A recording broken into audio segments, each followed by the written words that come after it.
Can I just take this chance to thank our speakers so far, Archbishop Mangelos, Shamara, and Daniel, for all you've contributed. And in a moment, I'm going to invite Malcolm to speak as well, a voice from within the Church of England, but who's worked very closely around these areas over time. But I wanted just for a few minutes to give a bit of a worked example of establishment in practice. And this relates to the events of June the 14th, 2017, which Archbishop Mangelos referred to already, where I found myself caught up with an issue of sort of national or even international interest and involvement and tragedy, which was, of course, the fire at Grenfell Tower. I remember that morning very well. It was just after we'd had a clergy gathering in the garden of my bishop's house down in Twickenham. I woke up early in the morning to get a message from a radio station asking if I would give a comment on the fire. Of course, I wondered, well, what fire? And went online and immediately realized that a tower block had caught fire in West London. I had to kind of look exactly where it was, realized it was in one of the parishes for which I was responsible as Bishop of Kensington. And in one of those decisions you kind of take it's instinctively without really thinking about it, looked at my diary, spoke to my PA and said, cancel everything for today, and because I have to be there. So got a train and a taxi, got as near as I possibly could, and went up towards Grenfell Tower.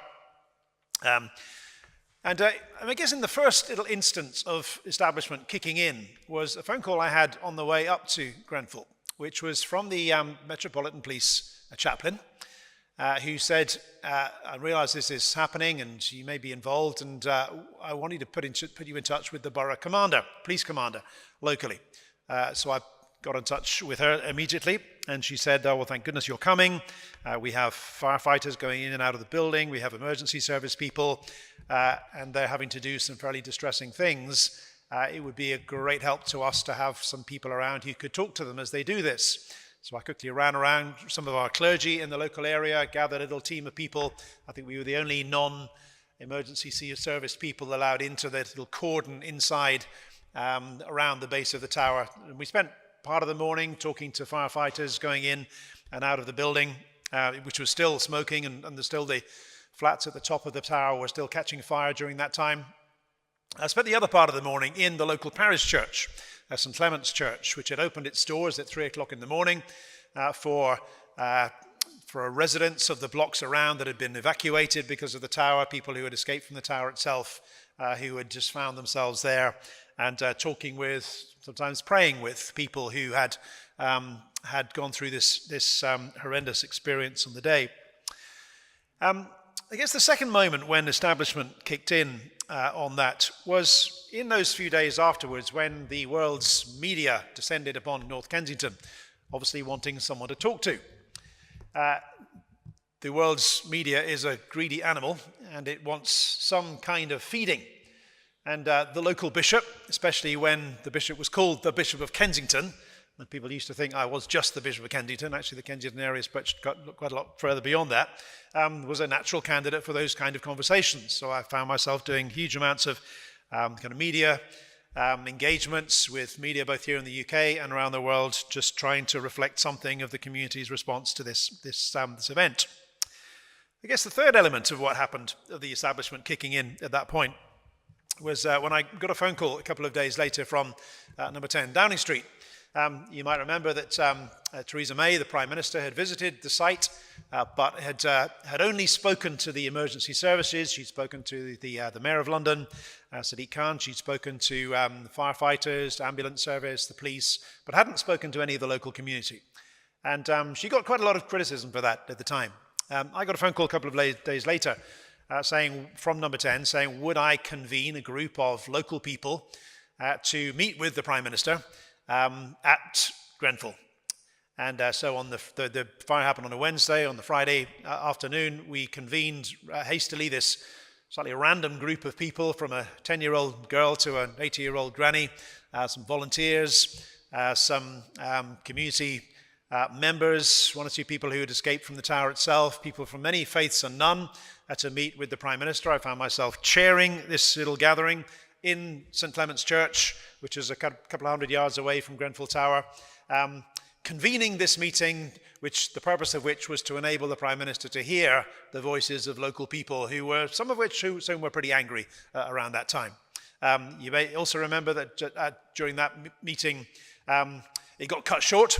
There was a crowd gathering outside as news got around that the Prime Minister was in the area. There was a very angry crowd gathering, and the security people said, we need to bring this to a close. As we did, she said, well, look, this conversation hasn't finished. Would you come back to number 10 tomorrow to continue this conversation? She left the building.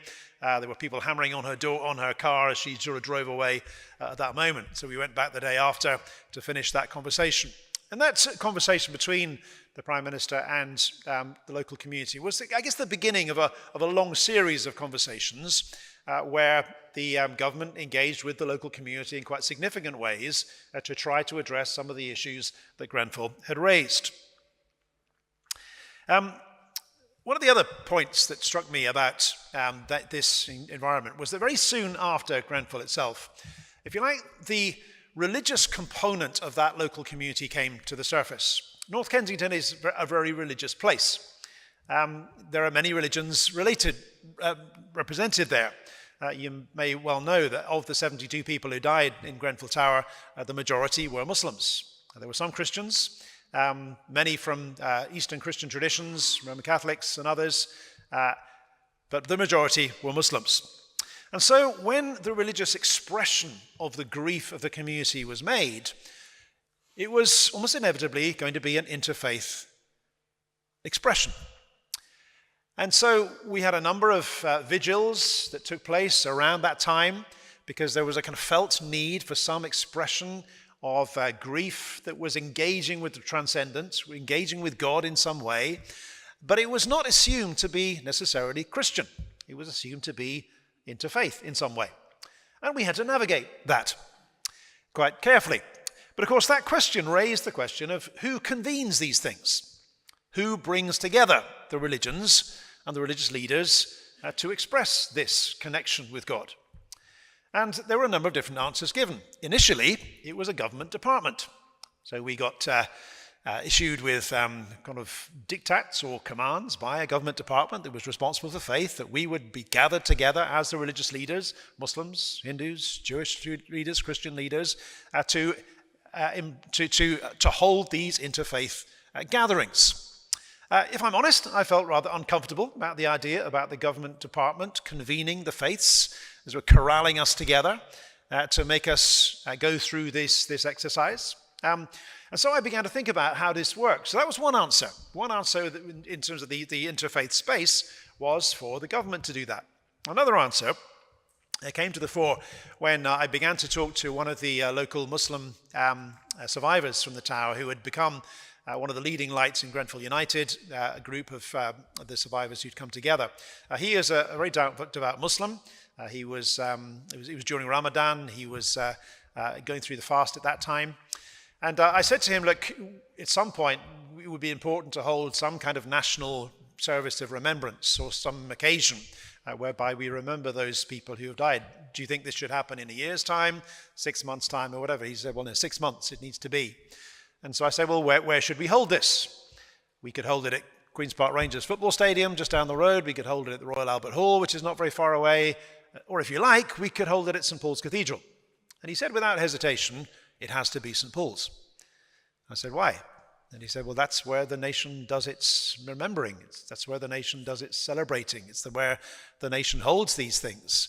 And even though it's a strange place for us to be as a Muslim community, that's the place it has to be. So on the 14th of December 2017, again, some of you may remember it. It was on the news at that time. It was a live broadcast service from St Paul's. We held this 6-month service of remembrance of Grenfell Tower. So there was an example, if you like, of the church holding that space. And one of the things we had to recognize during that time was that, again, many of the people who had died were Muslims. Many of the families that represented the bereaved were from Muslim and other faith backgrounds. How could they fit into a Christian service within a Christian cathedral?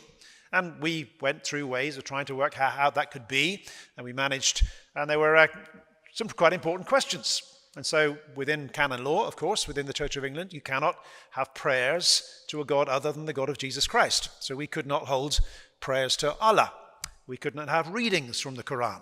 We managed to get a Muslim girls' choir, very obviously a Muslim girls' choir, to sing a song which was not technically a prayer to Allah, but it was a song clearly from within the Muslim tradition and as a way of expressing welcome to those from other faiths as well.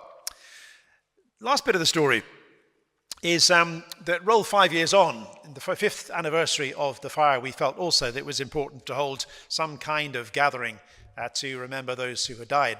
And by this stage, things had moved on quite a bit. And I can remember gathering a group of local residents and taking them down to Westminster Abbey because the idea had emerged that St Paul's had done their bit. At Westminster Abbey were going to host the 5-year anniversary service. And I was asked the question very directly, can we have readings from the Quran? Can we have prayers to Allah? Can this be a properly multi-faith service in Westminster Abbey? And I can remember the Dean of Westminster Abbey saying, well, we can try and do what we can to welcome those of other faiths here, but we cannot have a multi-faith service in that sense because of the canon law we have within the Church of England. And as a result, many of those groups, particularly those who had a strong Muslim presence, decided they could not take part in that service, and so there was a separate service, a separate kind of celebration, not sort of celebration, commemoration, which was held at the base of the tower that day that was sort of different from the Christian service. And so that highlighted to me some of the tensions that we hold within establishment. And I guess my final reflection on this is that establishment, if you like, was something that occurred to me as an opportunity, not a given.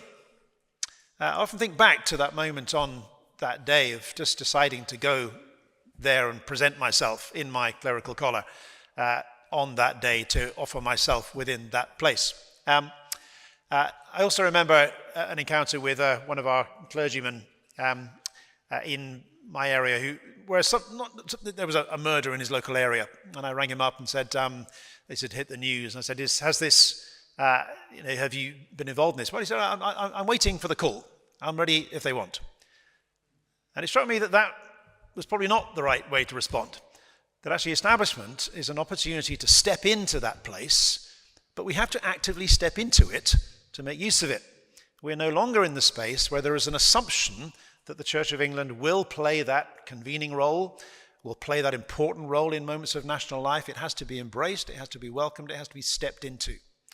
And so it was an experience that raised all kinds of issues about some of the tensions around establishment, about the reality of establishment today, about how establishment operates within the context of a multi-faith community, which obviously is different in some parts of the country than others. And so I offer that as just a reflection on the way establishment works today, and realizing that establishment just changes in the way it operates from time to time. It's not always the same in the way that it plays out its life.